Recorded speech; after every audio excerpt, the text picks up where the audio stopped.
बिस्मिल्लाहिर्रहमानिर्रहीम, अस्सलाम वालेकुम, नमस्कार, सत श्री अकाल and good evening. This is Kaiser Bari from बारी लो एसोसिएट्स। दोस्तों, कैसे हैं आप? आई डू होप आप सब अच्छे होंगे जी, और मेरी दुआ है अल्लाह ताला आपको हमेशा खुश रखे। और आज पिछली कुछ 4-5 वीडियोस के ऊपर जिन दोस्तों के कमेंट्स आए हुए थे उनके ऊपर मैं आपको इन्फॉर्मेशन जो है वो मैं देता जाऊं। और ये पहली बात जो आपको कहना चाहूंगा, डिस्क्लेमर ये है कि it's not a legal advice. जो है लीगल एडवाइस के लिए मेरे पास आना चाहें या जहां पे भी आप जाएं, आप और प्रॉपर अपने केस के मुताबिक, अपनी सिचुएशन के मुताबिक जो है वो लीगल एडवाइस जो है वो लिया करें जी। चलिए, ये पहला सवाल है। ये यस्टरडे मैंने एक वीडियो अपलोड की थी। ईयू सेटलमेंट जो होती है उसमें आजकल बहुत से केसेस में रिफ्यूजल्स आ रही हैं, और ये चाहे उसमें डीवी की एप्लीकेशन हो ईयू सेटलमेंट की बेस पे, या रिटेन राइट ऑफ रेजिडेंस वाला केस हो जिसमें जो लोगों ने एक्सटेंडेड फैमिली मेंबर्स होते हैं उनकी एप्लीकेशन रिफ्यूजल आ जाती है। बास का जो है किसी ने अपनी वाइफ की बेस के ऊपर या पार्टनर की बेस के ऊपर जब ईयू सेटलमेंट प्री सेटलमेंट ली होती है तो उनके पार्टनर्स जो है उनको किसी ना किसी वजह से छोड़ जाते हैं, या उनकी डिवोर्स हो जाती है, या वो वैसे ही जो है वो मिस्टर इंडिया बन के गायब हो जाते हैं। तो क्या उनके आजकल केसेस का क्या बन रहा है, वो कल एक वीडियो थी। जिन दोस्तों ने नहीं देखी ईयू सेटलमेंट वाली, वो लाजमी देखिएगा। और उस वीडियो के ऊपर किसी दोस्त ने कमेंट्स किया है। कमेंट उनका बड़ा इंटरेस्टिंग है, और उन्होंने कहा जी, mister Bari, you are absolutely right, fake marriages और गॉट प्री सेटल्ड स्टेटस। उनका मतलब है कि जो बहुत से लोगों ने फेक मैरिज की बेस के ऊपर जो है प्री सेटलमेंट स्टेटस जो था वो लिया था, बट दीज पीपल्स फॉरगेट कि ये लोग भूल चुके हैं कि that the home office is 100% ahead of them, कि जी के होम ऑफिस जो है उनसे 100 कदम आगे है। और इसमें कोई शक नहीं है कि बहुत से लोग जो हैं वो समझते हैं कि जी कोई बड़े सियाने हैं, बड़े चालाक हैं। बास का वो वकीलों को बेवकूफ़ बनाने की कोशिश करते हैं, और वो बास का समझते हैं कि जी होम ऑफिस या गोरे या ये जो एजेंसियों वाले लोग हैं ये बड़े सादा हैं। ये उसकी वजह ये है कि यहाँ पे वो जब आप असाइलम इंटरव्यू दे रहे होते हैं, या जिस वक्त आप अपना मैरिज का इंटरव्यू दे रहे होते हैं, या वो किसी भी टाइप का आप वहाँ पे एप्लीकेशन फाइल करते हैं, वो आपके मुंह के ऊपर नहीं कहते कि तू झूठ बोल रहे हैं, तू झूठा है। वो इस तरह की बात नहीं करते। वो बड़े तमीज़ के अंदाज में जो है वो कहते हैं जी बहुत शुक्रिया, thank you very much for your application, thank you very much for your so and so information. और हमने जो है आफ्टर ओवर केयरफुल कंसिडरेशन जो है हमने पूरे तरीके से आपके केस की जांच पड़ताल की है, and we are not satisfied, और हम इस चीज से मुतमिन नहीं है। बस वो टेक्निकली तौर पे क्या वो यही रहे होते हैं कि जी तुम झूठे हो। सो इसलिए मैं ऑलवेज यही कहता हूं, don't teach a father how to make baby, कि अब्बा जी को कभी नहीं बताना चाहिए कि बच्चा कैसे पैदा होता है, क्योंकि अब्बा जी ने हमें पैदा किया होता है। सो इसलिए बहुत सी चीज़ों में जो है वो आपको, आपके वकील को, दोनों को एक पेज पे होना चाहिए। लेकिन आजकल मैं देख रहा हूं कि बहुत से लोग जो हैं वो समझते हैं कि जैसे आप किसी शॉप पे कोई चीज़ बाय करने जाते हैं, या आप किसी स्टोर में कोई चीज़ लेने गए और आप समझते हैं आपका लीगल राइट है, आपने चीज़ बाय की, आप सेटिस्फाई हैं, ठीक है, नहीं है तो आप कहेंगे कि मनी बैक गारंटी जो है आपकी, ये फलां चीज़ है, लट से कोई भी चीज़ है। मैं इसकी एग्जांपल दे देता हूँ। आप एक शॉप पे गए, आपने ये कंट्रोलर बाय कर लिया, अब आपने उसको यूज़ किया, आप मुतमिन नहीं है, आप शॉप पे जाएंगे, आप कहेंगे कि जी इसको चेंज कर दें या कुछ और कर लें। लेकिन जो लॉ फील्ड है, जो लीगल फील्ड है, वो ऐसा नहीं होता। उसमें आप जब खुद इरिटेट होते हैं, या जब आप पजल हैं, आप परेशान हैं, इसमें कोई शक नहीं होता है कि जिसका केस होता है वो अपसेट होता है। लेकिन जब आप अपना अपना गुस्सा, अपना मुख्तलिफ चीज़ें आप अपने ही वकील के ऊपर जब निकाल रहे होंगे, तो वकील अपनी ड्यूटी से जो है वो कहते जी मैंने तो, ये मेरा काम था, मैंने वो एप्लीकेशन कर ली। मैं ये समझता हूँ कि इसमें कोई शक नहीं है कि बहुत से वकील जो हैं वो भी नेग्लिजेंसी करते होंगे। बहुत से वकील भी जो है वो आपको शायद आपकी एप्लीकेशन आपकी मर्जी के मुताबिक नहीं करते होंगे। लेकिन अगर कोई शख्स जो है उसको वकालत का शौक होता है, या वो उसको प्रोफेशन को उसने इनकम के लिए अडॉप्ट नहीं किया होता। मैं अगर अपनी बात करूं, मैंने इस प्रोफेशन को इनकम के लिए अडॉप्ट नहीं किया, चूंकि मैं थर्ड जनरेशन हूं अपने फैमिली में। मेरे ग्रैंड डैड, उसके बाद मेरे डैड, और उसके बाद मैं जो हूं। लीगल फील्ड जो है वो हमें ख़ानदानी, हमारे खून में है। सो हम लोग जो है, मैं अपनी अगर बात करूं तो मैं इस प्रोफेशन की का जो है वो ऐसे ही इसको इबादत समझ के, जिसको कहेंगे ना, जैसे आप मंदिर में, गुरुद्वारे में, मस्जिद में जाते हैं और आप पाक होके अपना काम करते हैं, या वहाँ पे बड़ा ईमानदारी से जाते हैं, दिल से जाते हैं। सो मैं भी इसी तरह जब अपने ऑफिस में आता हूँ तो मैं पाक साफ होके आता हूँ, और मैं वहाँ पे यही मैं समझता हूँ कि ये मेरा मंदिर है, गुरुद्वारा है, ये मस्जिद है, मेरी रोजी रोटी की जगह है। सो वहाँ पे मैंने ईमानदारी से काम करना होता है। सो अगर मेरे साथ अगर कोई क्लाइंट दिल में ग्रज रख के या इरिटेट हो के या वो ये सोच के कि जी जो इस तरीके से मनी बैक वाला काम या वैसे ही एक जनरल मैं बात कर रहा हूँ, सो फार मेरा किसी क्लाइंट से कोई इख्तलाफ नहीं है और ना ही कोई ऐसी हुई। मैं एक जनरल बात कर रहा हूँ कि आप जिस वकील के पास भी जाएं उस पर ट्रस्ट करके फिर आपको चलना चाहिए, ताकि दोनों आप एक पेज पे होंगे तो फिर कामयाबी होती है। सो यही भाई साहब ने ये मैसेज में भी यही लिखा, उन्होंने कहा कि there is an SP team. ये बड़ी अच्छी कोई लाइन इन्होंने लिखी है और ये बिल्कुल दुरुस्त आपने कमेंट्स किया है। और मैं इसलिए लोगों को, दोस्तों को कहता होता हूं कि वीडियो को देखा करें, वीडियो को शेयर किया करें, ताकि ज्यादा से ज्यादा लोग उस पर कमेंट्स करेंगे और हम लोग जो है वो एज अ कम्युनिटी एक दूसरे की मदद कर सकें। सो उन्होंने कहा जी कि होम ऑफिस की भी एक अपनी टीम होती है, EUSS जो है यूरोपियन, ये जो EU सेटलमेंट केसेस है in a home office to identify fake marriages and to curtail their leave one day apply for ILR। ये बिल्कुल आपने दुरुस्त लाइन फरमाई है जी। ये M डॉट जिन्होंने भी ये मैसेज किया है, बहुत अच्छा लगा मुझे आपके कमेंट्स का। और इसमें कोई शक नहीं है, जिन लोगों ने फेक मैरिजेस की हुई थी किसी भी यूरोप के कंट्री में बैठ के जो था वो मैरिज सर्टिफिकेट लेके आ गए या UK में बैठ के की थी, अब उनका जब ILR का टाइम हुआ है या उनका जो 5 इयर्स कंप्लीट हुए हैं, उन्होंने जब सेटलमेंट की एप्लीकेशन फाइल कर रहे हैं, उनको रिफ्यूजल्स आ रही हैं। सो इसलिए ये जो EU सेटलमेंट की एप्लीकेशंस हैं, यू नीड अ प्रॉपर वकील चाहिए आपको, जो आप और दोनों मिलके एक पेज पे होंगे तो उसमें सक्सेस का रेट होगा। अदरवाइज जो है वो इसमें रिफ्यूजल जो है वो आजकल ज्यादा आ रही है। अच्छा, नरेंद्र सिंह जी ने सवाल किया है, sir please skill worker visa जो फ्रॉड हो रहा है। हाँ जी, ये क्या हो रहा है जी? फ्रॉड हो रहा है, बिल्कुल हो रहे हैं जी। स्किल्ड वर्कर वीजा में ज्यादातर जो है वो फ्रॉड हो रहे हैं। वहां पे वीजे यहाँ इंटरनेशनल वीजा बेचे जा रहे हैं, लोग भी तड़ खरीदी जा रहे हैं और कहते हैं ਅਸੀਂ UK पहुंच के ਤੇ ਇੱਕ ਹੱਥ ਦੇ ਵਿੱਚ ਸਾਡੇ ਪਾਉਂਡ ਹੁੰਦੇ ਨੇ ਤੇ ਦੂਜੇ ਹੱਥ ਦੇ ਵਿੱਚ ਸਾਡੇ ਮੇਮ ਦੀ ਬਾਹ ਹੋਣੀ है, ਤੇ ਉਹ ਇੱਥੇ ना मेमा ने और ना ही पाउंड है। सो इसलिए यहाँ पे जलालत खवारी के अलावा कुछ नहीं है।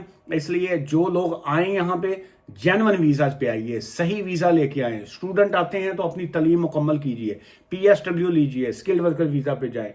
स्किल्ड वर्कर वीजा पे अगर आप आते हैं तो जॉब पे आइए, प्रॉपर आइए। ये कल भी एक बड़ा अनफॉर्चुनेट सा इंसिडेंट हुआ है, पाकिस्तान से जो था ये वाया यूनान के रास्ते जो था यूरोप पहुंचने की कोशिश की गई, और उसमें जो लीबिया के रास्ते जो था ये ज्यादातर वो ये बॉर्डर बड़ी देर का चल रहा है। और जितने ये इंसानी स्मगलर्स काम कर रहे हैं, इसमें बड़ी बड़ी जो मछलियां हैं वो भी बैठी हैं। इसमें कोई पता नहीं चलता कि कौन से मिनिस्टर इसमें शामिल होंगे, कौन से इसमें गैंग शामिल है। ये आम गरीब आदमी का काम नहीं है कि जी के एज ए एजेंट काम करें, लोगों से 20-20, 25-25 लाख रुपया से ज्यादा जो है लोगों से लेके, छोटे छोटे बच्चे जो थे वो कल इस परसों जो था वो यूनान में जो कश्ती में हादसा हुआ है उसमें जो है 45+ जो है वो उसमें जो है वो लग यही रहा है कि कोई बचेगा नहीं उसमें, अल्लाह करे कोई बच जाए। लेकिन 5 से 6 जो थे उसकी कंफर्म उन्होंने डेथ का जो था अनाउंसमेंट कर दी।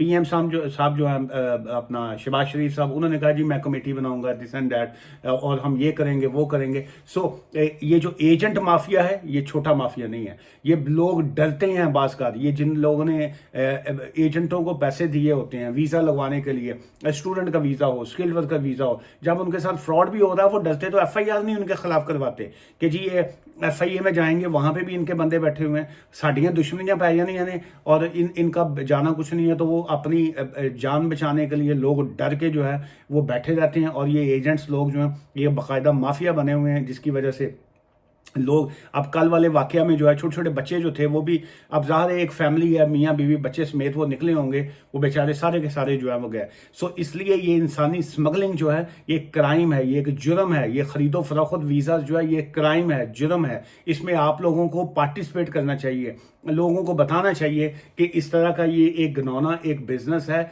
ये गलत है, इससे इस तरह नहीं करना चाहिए। सो लोग बात फिर नहीं आते जी। Sir my son Scotland employ visa skill visa cancel करने लगे, कह रहे हैं सर प्लीज हेल्प। सर जी इसमें मैं क्या हेल्प कर सकता हूँ, उसमें यही है कि जिन लोगों की जेन्युइन जॉब्स नहीं होती, ऑब्वियसली मालकान जो है उन्होंने वीज़े बेचे होते हैं और उसके बाद जो है वो कुछ अरसे के बाद उनका वीज़ा कर्टेल कर देते हैं। वीज़ा कैंसिल होता है, 60 डेज़ का नोटिस आता है, आपने विद इन 60 डेज़ जो है या आपने आप वीज़े को स्विच करना होता है, किसी और वीज़ा पे जाना होता है, या आपको जो है वो कंट्री लीव करना होता है, या अगर किसी ने कोई उसके सर्कमस्टांसिस ऐसे हों तो फिर वो कोई ना कोई एप्लीकेशन जो है वो फाइल कर सकता होता है। लेकिन अल्टीमेट जो है इस तरह की एप्लीकेशनों का फ़ायदा नहीं होता, स्वाइस इसके कि आप टेम्परेरी तौर पे अपना टाइम पास करते हैं और उसके बाद जो है वीज़ा पे ही आपको स्विचिंग जो है वो करनी पड़ती है जी। नदीम अशरफ साहब ने ये कमेंट है किसी वीडियो के ऊपर, जो student dependents and DV application spouse वाली जो थी वो थी, उसमें ये पता नहीं क्या आर्टिकल लगा था, क्या आप ये पता नहीं क्या लिखा हुआ। Hi, I am from Pakistan, state in UK on a spouse visa, me and my wife go on Iran for IVF treatment. After treatment, my wife took my passport, BRP card and documents, now stuck in Iran. What do for the recovery my passport and can I travel back UK? देखिए, इस तरह के हादसा अक्सर लोगों के साथ होते हैं। हस्बैंड एंड वाइफ जो है बास का धोखे से एक दूसरे को जो है वो दूसरे कंट्री में ले जाते हैं और वहां पे जाके छोड़ के भागने की कोशिश करते हैं। सो ऐसी सिचुएशन में द ऑप्शन इज कि आपका वीजा अगर वैलिड है तो आप एक तो इमीडिएट बेसिस के ऊपर जो है अपना BRP कार्ड, वो जो रिटर्निंग के लिए होता है, जो इमीडिएट ट्रैवल करना होता है, वो आप बनवा के आप वापस आ सकते हैं। और उसके बाद अगर किसी का कोई इश्यूज हैं तो वो आप कोई फैमिली मैटर्स हैं, ऑब्वियसली आप डिवोर्स या बाकी चीजें हैं, फिर भी वो आप देख सकते हैं। अगर आपका किसी का इमिग्रेशन मैटर्स हो तो आप होम ऑफिस से कांटेक्ट कर सकते हैं। लेकिन इस तरह का ये जो लंबा चौड़ा आपने चीजें लिखी हैं, इस तरह का ये बहुत लंबा आपका मैसेज है ये वाला। सो इस तरह के जो मैसेज होते हैं उसके ऊपर को मैं हूं या कोई भी वकील जो है वो किस तरीके से आपको एक कमेंट के ऊपर जो है वो आपको एडवाइस कर सकेगा या इंफॉर्मेशन दे सकेगा, ये बड़े सीरियस किस्म के मैटर हैं। आप कितने एक मियाँ बीवी चलाक होंगे, जो भी जुर्मदार है, जिसने भी इस तरह की प्लानिंग करके काम किया होगा कि कंट्री को लीव किया, दूसरे कंट्री गया, IVF ट्रीटमेंट के बहाने गया, कागजात ले लिए, पासपोर्ट छीन लिया, गायब कर दिया, BRP गायब कर लिया, अब एक पार्टी ने वापस यूके आना है। तो क्या आप समझते हैं कि इस तरह के कमेंट करके, मैसेज करके आपको एक प्रॉपर एक रहनुमाई मिल जाएगी, या you need a private and confidential जो है गुफ्तगू चाहिए आपको, अपॉइंटमेंट बुक करें, जो है अपना केस डिस्कस करें। मैं नहीं कह रहा मेरे पास आए, जहां पे भी आप जाएं, लेकिन you need a proper legal advice कि आपको आगे क्या करना चाहिए। Can we change EU settlement to work permit during processing time? देखिए, अगर किसी के पास कोई वैलिड वीजा होता है तो उसमें पॉसिबिलिटी ये होती है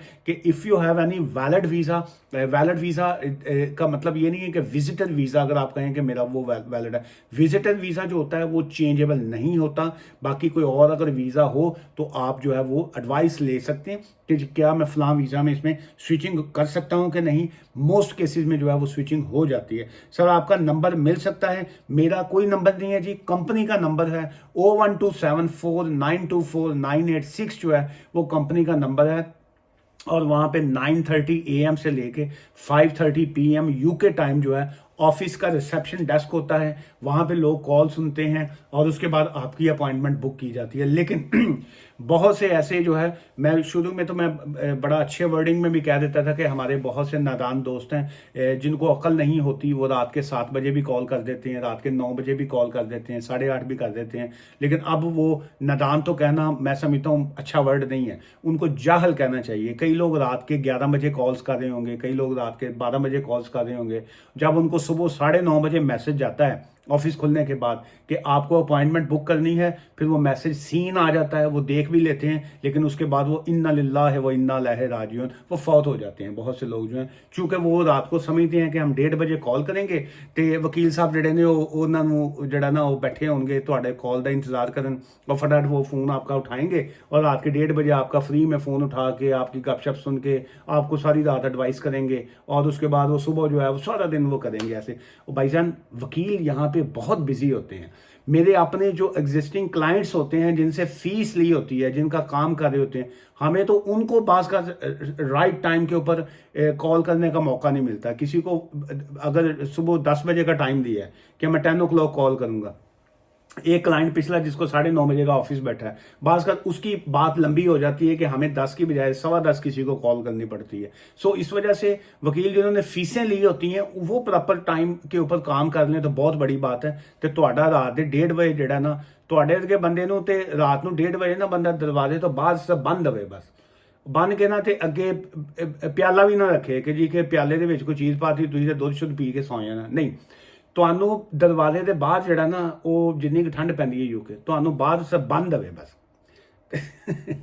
ਬਾਹਰ ਬੰਦ ਹੋਵੇ ਬਸ ਤੇ ਉਸ ਤੋਂ ਬਾਅਦ ਬੰਨਿਆ ਹੀ ਰੱਖੇ ਕਿੰਨੇ ਦਿਨ ਬੰਨਿਆ ਹੀ ਰੱਖੇ ਤੁਹਾਨੂੰ ਸਾਰੀ ਜ਼ਿੰਦਗੀ ਬੰਦਾ ਬੰਨ ਕੇ ਰੱਖੇ ਸਰ क्या जी अच्छा आपका नंबर का मैंने बता दिया जी लेकिन during working hours good information लिखा है जी आपने और ये बाकी दोस्तों ने शुक्रिया भी किया हुआ है। लेकिन जी आज की इस वीडियो से मुझे इजाज़त दीजिएगा। अच्छे कमेंट्स किया करें, अच्छे सवालात क्रिएट किया करें, अच्छी पॉइंट्स जो हैं वो क्रिएट किया करें ताकि मैं भी अपने दिमाग का प्रॉपर इस्तेमाल किया करूं क्योंकि नॉलेज जो होता है वो खर्च करने से बढ़ता है, वो कम नहीं होता। ये दौलत जो होती है ये खर्च करने से कम होती है लेकिन ये जो नॉलेज होता है ये अल्लाह ताला की बहुत बड़ी देन है। इसको शेयर करना चाहिए। मेरा काम है आप तक पहुंचाना, आपका काम है आगे तक पहुंचाना। लेकिन हम जब आपस में डिस्कस करते हैं डिस्कशन के बाद जो है नई चीज़ें क्रिएट होती हैं और मैं इमिग्रेशन फील्ड में मैं जो है वो बहुत सी चीज़ें एक्सप्लोर करता रहता हूँ, बहुत से ऐसे एक्सपेरिमेंट करता हूँ जिसका मुझे भी बाज़ जो है मैं करने के बाद जब एप्लीकेशन सक्सेसफुल होती है मैं खुद बैठ के मैं सोचना हो अल्लाह मैं कर लिया कम ये एप्लीकेशन मेरे से कामयाब हो गई है जो कानून और इमिग्रेशन रूल से हट के थी, कंपेलिंग एंड कंपैशनेट सर्कमस्टांसिस पे थी और ये कामयाब हो गई है। बड़ी बात है। उसकी सब वजह ये होती है कि आपने दिमाग का इस्तेमाल करना होता है आपने और ये जो कानून होता है जो लॉ होता है इसमें बहुत से इफ एंड बट्स होते हैं। अगर यूं होगा तो क्या होगा, अगर वो यूं होगा तो क्या होगा। ये कानून जो है ये कहते हैं मोम की नाक होती है और अगर कोई प्रॉपर वकील है अगर तो वो उसको पता है कि मैंने इस नाक को जो है वो कहाँ से मरोड़ना है जी। दुआ में याद रखिएगा। Take care, bye for now.